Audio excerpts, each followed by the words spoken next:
The biggest question mark for Michigan State ahead of this season is who on earth is going to get to the quarterback, and there might not even be a clear answer.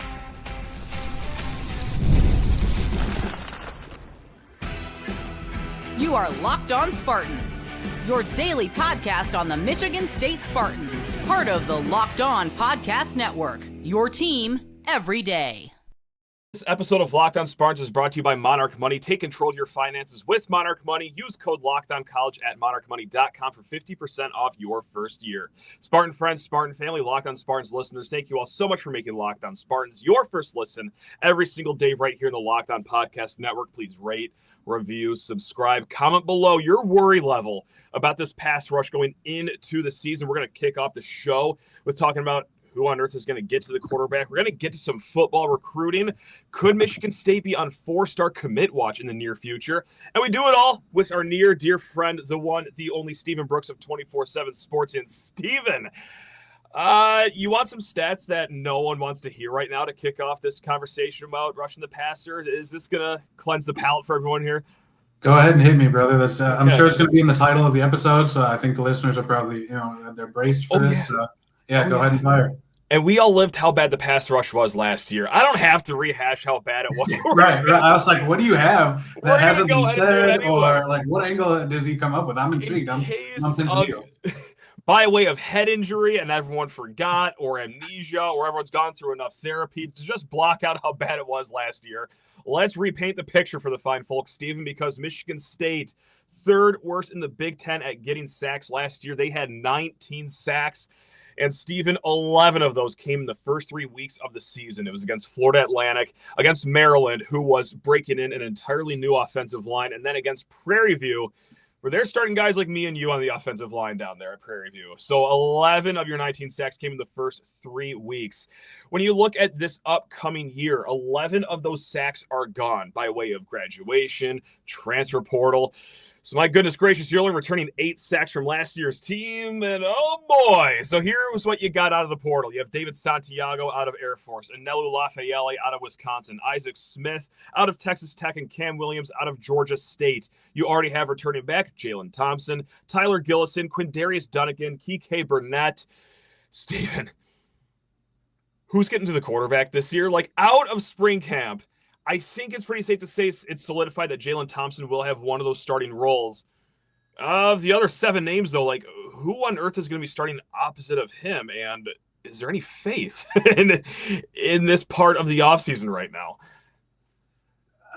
Just being blunt, yeah, to me, the D-line in general and the pass rush specifically, I'd say, are probably the number one concerns coming into this season for me right now. And if anybody's ever heard me on this show before, for me to not say offensive line, first of all, is a departure. Yeah. And second of all, it probably says something about both of these, I would say, actually. So, yeah, no, the transfer class at the edge positions was underwhelming to me, Look, caveat, of course, like I say this every time, it's very hard to get. It's right up there with like a starting quarterback or a premier tackle, a good, proven, bona fide edge rusher. That's top dollar stuff, just like the NFL. I think the NFL draft, who goes high early, who gets the big free agent contracts. So, but all that being said, I look at basically every guy they brought in. I'm like, and I go either, okay, nice, like a Lafayette type. I'm like, okay, nice stash player. Probably a high ceiling, decent ceiling at least, let's call it. Sure. Would love to see him in 2 years maybe and see what he is. But I like the pedigree, I like a lot of the building blocks there. But, like, is he going to be a guy that raises your sack total this year? Probably not. So, like, you got a stash guy there. Santiago has played a little bit from Air Force, lower level. Not quite the same thing, but still maybe a guy who you need a couple of years before he's a real impact player for you. Could you give you rotation snaps right away? Oh, absolutely. Maybe even more than that. But basically across the board, I either look at them as sort of stash guys or guys I'd like as like my backup. I kind of look at that way. I look at the D tackle spot that way too. Like when you look at this group, and I'd be curious to know too, because they blitzed DBs quite a bit last year. At least maybe they were just memorable and I always remembered it. But I'd like to know how many of those, what was it, 19 sacks? 19 sacks. How many came from the back 7 versus the front 7? That, if there was even 3-4, that could have been picked off by safeties and corners and stuff. So, but the bottom line with it for me is Did you get an edge guy that was as good as Chris Bogle? And we all saw Chris Bogle didn't get drafted, and his numbers weren't anything to blow you away. But even that, did you get a guy even at his level? Doesn't look like it. Did you get a D tackle? Is there a D tackle on the roster that's as good as Daquan Dowse was for you last year? Maybe somebody emerges. Your development happens. Buckley, Roberts, Satchel are returning guys who played a lot and are all older now. Of course, Van Sumeren's back too, but different kind of guy, kind of. But that's where I look at it as like your two best, your best interior guy, your best edge guy. Did you get anybody even at their level? And as the numbers show us, and as we all remember from the season, it's not like they were world beaters, right? So, yeah, it's a big concern to me, and I think it could be something that that lowers the ceiling for this team, because I think they can score some points. I think they've got some decent, some intriguing guys in the secondary now. But if they're hung out to dry and have asked to cover, 6, 7, 8 seconds every time, that's going to be a problem. So, yeah, I look at it as the number one issue coming into the season right now. I think it's been a largely positive offseason. They revamped a lot of the offense. They addressed the offensive line. They brought Nick Marsh back, retooled the wide receiver room. They brought in a ton of secondary players. We've been skipping through the rainbows here on Locked On Spartans, but this is still in the midst of a rebuild. This is a team with the 5.5 over/under win total. This is just real discourse, and that is a massive question mark going into the season with that front seven, because if you don't have a solid front seven in college football, it doesn't matter how good your offense is more times than not. You're still going to bottom out as just praying on your hands and knees in the last week to get to a bowl game. And so if the personnel isn't there, does that put it more on Joe Rossi to come up with something in the lab and go very pressure heavy from a scheme standpoint? I don't know. And maybe there's an answer that we just don't know about. Maybe a guy develops, maybe somebody is really good that we just don't think is very good right now, or whatever. It could happen, but I also wonder what sort of schematic things maybe could come into play where the coordinator, is basically providing the pass rush in a sense versus the personnel. But sorry to cut you off there, but it was just something. Oh, please. No, I always like the back and forth conversation. He's going to earn his money this year, right? He has to earn his money because I don't know if it's a gamble the way they approach the defensive end situation, because correct me if I'm wrong, please do, because this is how I've been painting the picture. Michigan State went into this offseason needing to address so many positions: wide receiver, offensive line, secondary, the edge, of course. It wasn't a situation where, they're just an edge and then this position away and they could just put all their resources into strong edges. So they kind of had to go more of a quantity over quality way because they had to disperse X amount of dollars they had. Do you think I'm onto something there? Are you still, even with all that said, a little disappointed in the lack of star power they got out of the portal? Or how would you just classify their strategy with getting the edge? Or sure. I guess lack thereof, I suppose. Yeah. Again, the cream of the crop, and I don't even know who that was this year. Maybe we might be talking about 3 guys who went to the SEC or whatever. But still, the B tier guys. Where were they at with those guys coming on visits? I mean, the Connor Moore push, where it was everybody knew you needed some sort of dude up front on the O line, and they went and pushed, paid the money, got it done, did all A+ job basically. Where was that version on the D line? From my understanding, it wasn't all about money constraints or anything. I think they would have had the money to go get a guy similar to that. Gotcha. There were a handful of guys that I saw, just because it's like a slot machine on Twitter, just during that time period where it's this guy's entering the portal, this guy's in the portal, this guy's in the portal. So I'm catching sort of scattershot glimpses of some edge guys that went in. I'm oh, he seems interesting. This guy's from Boise, this guy's from UTEP. Whatever, had some good numbers, has been on the football field and done football things. It'd be one thing too if it felt like they struck out on 3 big fish proven guys, and it's just you were right there. But it seems like the guys that they almost sort of went in with first were sort of the down the list for, I guess, just sort of trying to be respectful. I mean, C and lower tier type of guys. Ever check your bank account and wonder, oh my, where did all my money go? Well, between dining out, online shopping, and entertainment, it's easy to lose track, and that is where Monarch Money comes in, your personal CFO, giving you full visibility and control over your finances. Now, Monarch Money isn't just a budgeting app. It is a complete financial command center, so you can track all your accounts, investments, and spending in one place, so you stop just managing your money and start building your wealth. When I started using Monarch Money, I realized just how much I was spending on food delivery, and my goodness gracious, does that add up? And now, well, guys, I'm spending smarter, I'm budgeting more, saving a lot more money, and also managing your account with a partner is easier than ever. You can track shared accounts and personal accounts, set goals, stay on the same page without all of the stress. Take control of your finances with Monarch Money. Use code LOCKEDONCollege, all one word, LOCKEDONCollege, at monarchmoney.com for 50% off your first year. That's monarchmoney.com, code LOCKEDONCollege for half off your first year. I don't know. I mean, I would have, if it was me and you're arranging the puzzle pieces, and look, the math is not going to be as smooth as I'm about to try to make it here, but like, would I have taken, would I have dumped like Kory Amachree and maybe like a Luka Vincic or something? Like, if we're doing like hypothetical trades and trying to make it work to get an edge, of course. Like, I think right below a big time tackle, and really they needed an interior guy too, but like offensive tackle, in offensive guard / center, and then D end were really like probably the main three priorities. So 2 out of 3, I mean, not horrible. Yeah. And again, even if let's say you got a 10 sack guy, does that maybe I'm more like, okay, you're going to win 7 or 8 games. Whereas now I'm like anywhere from 5 to 8, but I don't think it pushes you to 9 or 10. I don't think one dude on the edge pushes you to 9 or 10.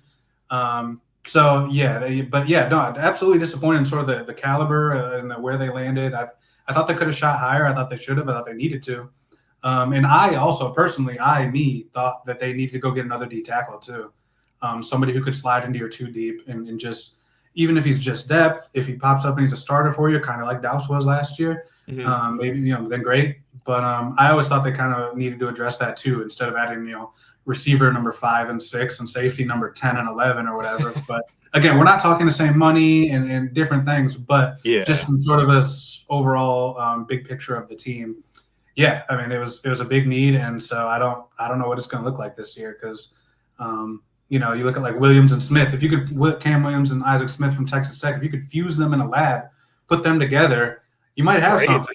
Great. And then maybe Santiago backs them up, and you got Lafayette sort of as your stash guy waiting in the wings. Maybe give him 4 games of reps this year or whatever. Or I guess he used his red shirt, so maybe don't do that. But but now it's like, who is the star? Co-starters, but maybe 2 guys that I'd rather have as my 2. Instead of my 1 and 1A, 1B. So, it's going to be very interesting to see, especially when you do have a new remade defensive backfield. Where I like the pieces, but their jobs are obviously inextricably linked there. It's hard to disagree with you on the interior defensive line, I should say. Yes, they got Grady Kelly, backup at Florida State. He's behind 2 guys with NFL pedigrees. If you want some optimism out of that, hey, maybe they're going to unearth this guy after a really strong, few years at Colorado State before he went to Florida State. But it'd be a little naive to think that, like, oh, just this one guy is going to be the answer to the interior. And yes, like, you have Alex Van Sumeren, fine this year, last year, still working his way back from 2 big injuries. Ben Roberts, hopefully he gets somewhat remotely close to his 4-star ceiling that he once had, but as he's going on further into his career, it's kind of maybe apparent that it's not going to materialize to this former 4-star level of play that we've had. Now, I'd love to be wrong about all of this, but when you look at the entire defensive line, like, let's just take our baseball bats out, Steve, and let's just try to hit a home run right here. Let's call our shot. Like, who is, if anyone, going to be like a key, dare I say, star player, a difference maker, however you want to say it, on this defensive line? You could either do the edge, you could do the interior. I am interested with David Santiago. 23 pressures last year, and I know that was with Mountain West football. That's a far cry from Big Ten football, but he has a full season of experience under his belt. At least in Division I football, he had 4 sacks, all in the final month of the season. So you at least see the bones of a David Santiago somewhere. So why not throw my penny into that wishing well, I guess. You can tell I'm really confident right now. Yeah. Oh, yeah. You can hear my voice. Is it so? You're guessing the sack leader, or just sort of like a breakout guy, or That's a good word. Breakout guy. There we go. Yep. Okay. I like that. Well, here's the thing: we haven't said this guy's name yet, and I probably don't say it enough. Quite honestly, that's my own fault. And I he probably deserves more buzz, sort of in these circles. Is Quindarius Dunnigan? Okay. I thought he was really intriguing last year. He just kind of gets forgotten about, because Jalen Thompson is there, and he didn't play a ton of snaps last year. I think he was a little banged up at a certain point, maybe, and sort of a natural tweener too. Would play inside on rush downs and outside as a big end on other times. Yeah. He's dropped weight in the spring, he said, I believe, but still wants to play primarily outside. He said maybe a little bit of the in and out double dip thing. But so where exactly he fits in, maybe he emerges as like a really strong interior pass rusher, as sort of a big jumbo end. I remember when the Giants used to do that with like Justin Tuck and those guys, and they would put them inside, the DNs inside, and rush the guards. And that was a real change of pace for the interior of the O-line, and create some issues there. Maybe it's him, maybe that's a spark or something. Jalen Thompson, I think, is going to be a big piece of like them setting the edge against the run. I think he's just rock solid in that degree, and I think they'll, as a defense, probably be pretty good at that again. And he did a good job at that last year. He deserves some credit for how good they were against the run. Okay. I just don't know if like bending the edge and being that sort of firecracker pass rush guy is his skill set, but I think he plays extremely valuable role nonetheless. So Dunnigan, though, is a guy that I'm just very curious about. How much inside will he play? Does the little shedded weight help him? Does he a little quicker, a little flashier on the outside? Maybe. He's a guy I just really want to see where he fits in and how they use him. Jalen Satchel, I thought, flashed a couple times last year, and again, he was one of, quite honestly, I'll be candid, many transfers that they got last year. I was like, okay. Right. What's the point? Right. Yeah. Well, and a lot of those guys panned out, though. Which quite honestly felt a lot of the same way about a lot of these transfers this year. So there's reason to believe that I can be proven wrong again, and that this staff knows what they're doing more than me, who would have thought. But so, there were a lot of hits last year when the day they committed, you're like, what? And Satchel was like kind of one of those guys. So maybe with another year, he can really pop. And then, Anthony Jones was a guy I thought would be that guy. And see you later, he's out the door. Yeah, so that's kind of where I'm at. Dunnigan's very, very intriguing. And then maybe Satchel's a guy that pops out of nowhere. And then, we sort of know the other guys. I think I kind of think I know what to expect from most of them. We got an email here. This is a while ago, so I'm sorry to David that it's taken this long to get to, but over at LockedOnSpartans@gmail.com, he did say something about Anthony Jones, and he said, in relation to Anthony Jones, an optimism for the DN depth. That's right. We're going to end with optimism here.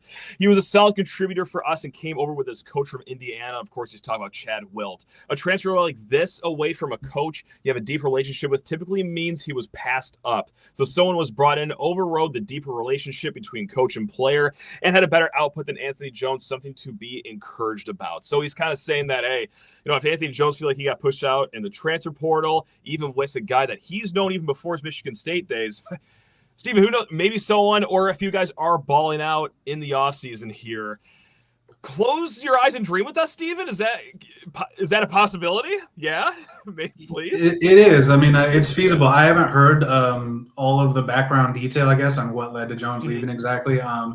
The 3 times I think they had 4 practice viewings, and I was out there for 3 maybe. I missed at least one. I think only one. Anyway, I didn't see him out there at all. So was that like a holdout situation? Was there an injury situation? I mean, if you think about just a couple scenarios here, and these are all just complete hypotheticals, but like, what if he's a little banged up and he's not full go for spring, and they're like, but he's saying, hey, I'm the oldest guy. I've been here. I played last year. I should be the starter no matter what, and they're like, well, you're not out here on the field competing for these reps. We got these other guys working. Or what if he says, I need to go into fall camp as the one, and I'll prove it then, but I need to go in as the one, that type of thing. Or I need to know I'm going to play X amount of snaps a game, that type of thing. And they're like, well, you weren't here for spring, so how can we give you that? Or again, truly total hypotheticals. Don't know if any of this has any basis in fact, but just a couple other scenarios where this could be. The other thing though is, it's not like him and Wilt were like super, super deep and close. I think they only were together 1 year at Indiana. So it's not like this is a relationship that goes back years and years and years.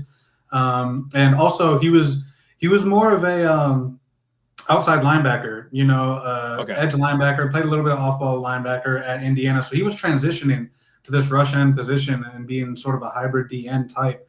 Was different from what he did at IU with Wilt and those guys over there. So he might not have liked that role. He might not think he's a good fit for what they asked that position to do. That's totally possible as well. So just trying to offer a couple counter theories to the theory presented. I don't know if any of them or which pieces of any of them may or not be true, just being totally candid. I like what you had to say, but I'm going to side with David here.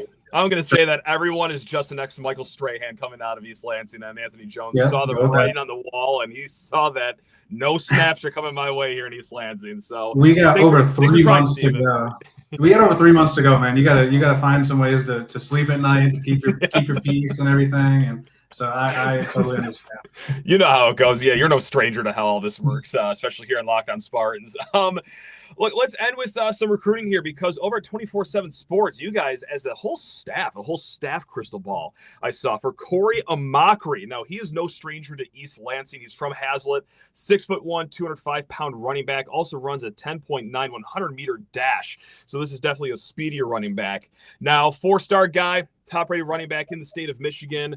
Like I said, over the weekend, you guys gave him a crystal ball. And also over the weekend, well, Mr. Amachree, he drops a top 6 of your Michigan State Spartans, everyone.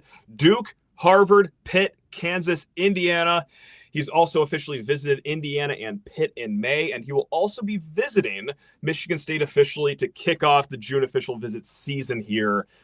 Steven, are we on commit watch here? Could this be a thing where in 2 weeks when he does visit East Lansing, he walks out as a bona fide Spartan, you think?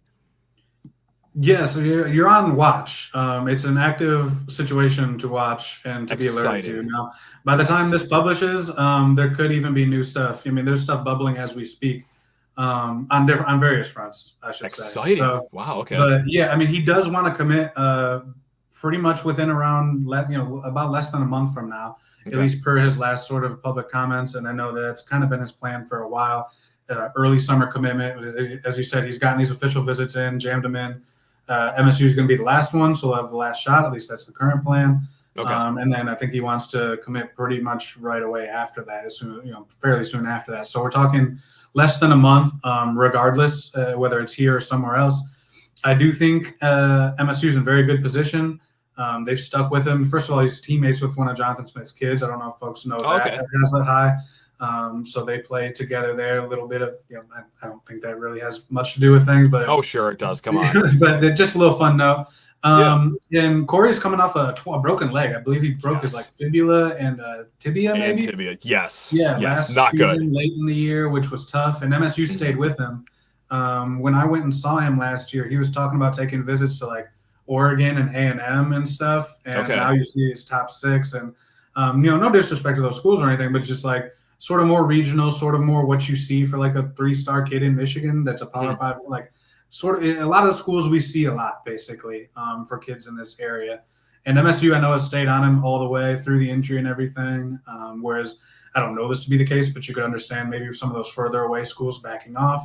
MSU's right down the street. His dad went here. So I think there's a lot to like. I think there's, as there always is, there's maybe some finer details to figure out in the latter stages of this thing, but good player.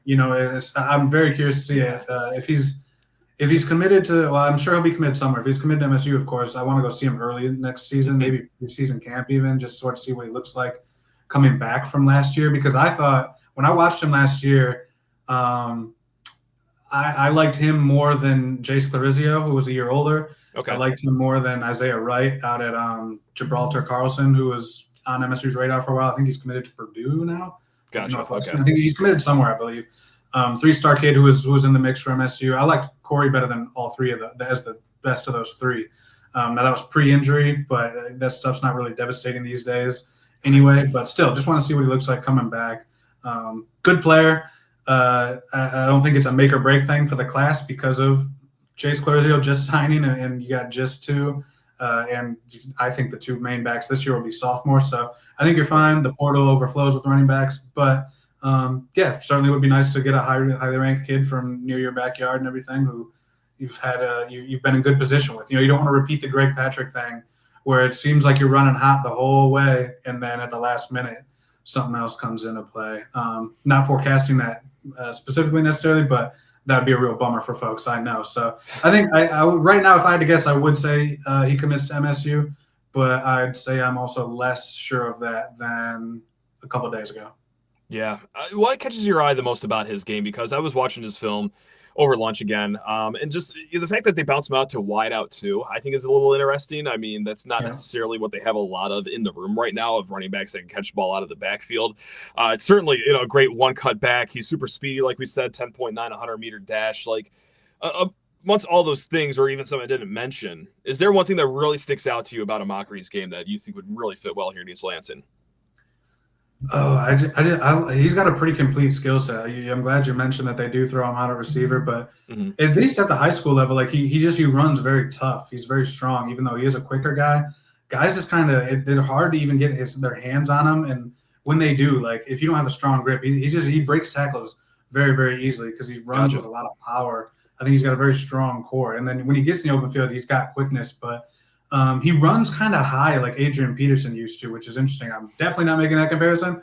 But if you remember how Adrian Peterson used to be very upright when he ran, that's what I remember thinking when I left his game last fall. That's kind of where the comparisons end there. For like, don't get me wrong, but there's that. But yeah, just the way he avoids contact. He's very. I think he runs more powerful than he looks.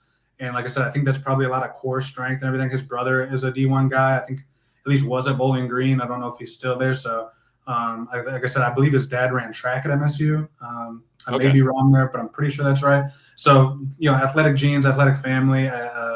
So there's a lot to like there. But yeah, just the way he just sort of hot knife through butter. Maybe. Well, I saw him against DeWitt, who's, if folks know, is one of the best high school programs. Well, in the state for sure, and definitely the area.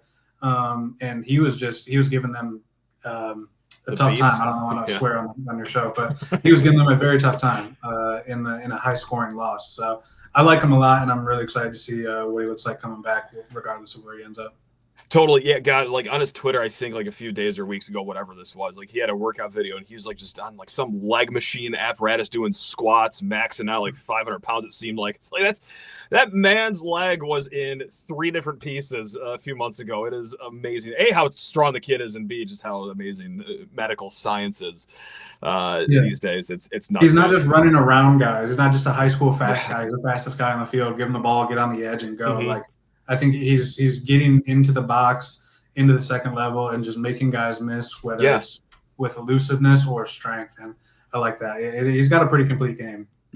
Hopefully it all materializes here for Michigan State, whether it be between the time we record this episode and publish it, and I got to redo this whole thing, or, hey, after his official visit to kick off June, whenever that is. Steven, before I let you go and enjoy the rest of your week here, did want to ask about one more kid from the state of Michigan. This is Khalief Canty. Now, depending on what site you look at, 24/7 Sports, they have him as a 3-star. Rivals, they have him as a 4-star. Any way you slice it, he's a really talented kid out of Cass Tech, plays offensive line. Now, Michigan State is sought to be one of the 3 schools that are, hottest after him between, the Spartans. North Carolina and Mizzou is the top 3. He's going to visit Michigan State in the middle of June, according to you guys over 24/7 Sports, then the weekend after at Mizzou. MSU the team to beat here? Is it the SEC team Mizzou, or is Jordan Hudson and Bill Belichick going to get his services down there in Chapel Hill? What's it going to shake out here? I don't know right now. I would not put MSU in the lead. I would say maybe Missouri by a nose, maybe more. But I think MSU is at least in contention. I think it'll get interesting this summer as visits happen, and again as other details get worked out. And I don't just mean money. I mean, of course money, but also just class composition. How many spots do you got? How many O-line spots? What's your depth chart look like? So I'm not only saying money, although that is a big part of this. Helps. Obviously, yeah. So Khalief is a guy, he's very interesting because under Mel Tucker's staff, Chris Kapilovic was after him hard. I mean, he was their type of guy, just like the refrigerator with legs type, that we, 6'4", 5', 6 and above, 330 and above. Like he was it. He's lost a ton of weight. I think he's down to about 285-ish now. At least that's what he looks like. Gotcha. To me. Okay. And he did have some bad weight for sure. I mean, it wasn't all good weight when he was 320 or whatever plus. But he's put in a lot of work. I first saw him, maybe it was like January-ish time, something like that. I want to say, and I was like, whoa! Like I literally did not recognize him. I had to ask who he was. I was like, that's Khalief. So he looks much more. The part of a guy who's ready to go into college and like get his body reworked even further in a weight room. But more mobile, more agile. He's always been extremely physical, extremely competitive. I mean, at these camp settings, I've probably seen him almost a half dozen times in total over the years now. He's always very vocal, always willing to compete, always jump into the front of the line, trying to do things. So you like that about him. Obviously, MSU has the proximity advantage. If that's important to him, it's not for everybody. Yeah. He's just been a very interesting one to follow. I think the visits will do a good deal to decide where he ends up. In the past, I would have said he might be a good, because I don't know if he's a tackle or a guard necessarily. He's probably a guard at the next level, but okay, little versatility. In the past, I would say he'd be like a good throw-in O-lineman. Like you got your 3 or 4 that you want, but maybe we have an extra spot for one, maybe we don't. He'd be a good like flex guy as that last piece. Kind of very much actually like Antonio Johnson was in this last class. Yeah, for sure. Okay. He's even a non-defensive guy, but he's maybe a high school tackle and a guard. Maybe he could be a center. Like all those things, I kind of look at him that way.